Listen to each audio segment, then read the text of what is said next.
ದಿನಾಂಕ 13/10/2025 ರೈತ ಪ್ರಗತಿಪರ ಸಂಘಟನೆದವರು ತೊಗರಿ ಬೆಲೆಗೆ ಬೆಂಬಲ ಬೆಲೆ ಕೊಡಬೇಕಂತೇಳಿ, ಆಮೇಲೆ ಅತಿವೃಷ್ಟಿ ಮತ್ತು ಅನಾವೃಷ್ಟಿಯಿಂದ ರೈತರಿಗೆ ಸಂಕಷ್ಟಕ್ಕೆ ಸಿಲುಕಿರೋದ್ರಿಂದ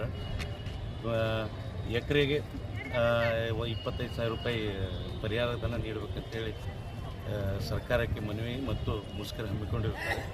ಅದರಿಂದ ನಮ್ಮ ಕೇಂದ್ರ ಬಸ್ ನಿಲ್ದಾಣದಲ್ಲಿ ಇವತ್ತು ಮುಂಜಾನೆ 6 ಗಂಟೆಯಿಂದ ರೈತಪರ ಸಂಘಟನೆದವರು ಗೇಟಿನ ಮುಂದೆ ಮುಷ್ಕರ ಮಾಡ್ತಿರ್ತಾರೆ. ಆ ಮುಷ್ಕರಕ್ಕೆ ನಮ್ಮ KSRTC ಎಲ್ಲ ಬಸ್ಸುಗಳ ಸಂಚಾರ ಸ್ಥಗಿತವಾಗಿರ್ತದೆ.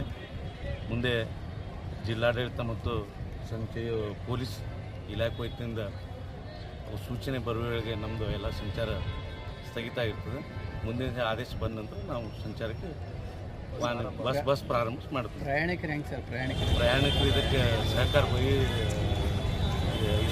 ಮುಷ್ಕರಕ್ಕೆ ಅವರೆಲ್ಲರೂ ಸಹಕಾರ ಕೊಟ್ಟಿದ್ದಾರೆ. ಯಾವುದೇ ಥರ ಪ್ರಯಾಣಿಕರು ತೊಂದರೆಯನ್ನು ಕೊಡ್ತಾ ಇಲ್ಲ. ಅವರು ಅದಕ್ಕೆ ಬೆಂಬಲ ಕೊಟ್ಟಿದ್ದಾರೆ. ಬಸ್ ನಿಲ್ದಾಣದಲ್ಲಿ ಪ್ರಯಾಣಿಕರಲ್ಲಿ ಯಾರು ಹೆಚ್ಚು ಬಂದಿಲ್ಲ, ತೊಂದರೆಯನ್ನು ಏನು ಕೊಟ್ಟಿಲ್ಲ.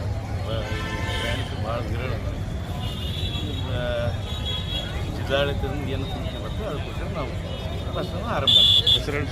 ನಮ್ಮ ಹೆಸರು ಕೃಷ್ಣ ಅಂತ, ಸ್ಟ್ಯಾಂಡ್ ಇನ್ಚಾರ್ಜ್.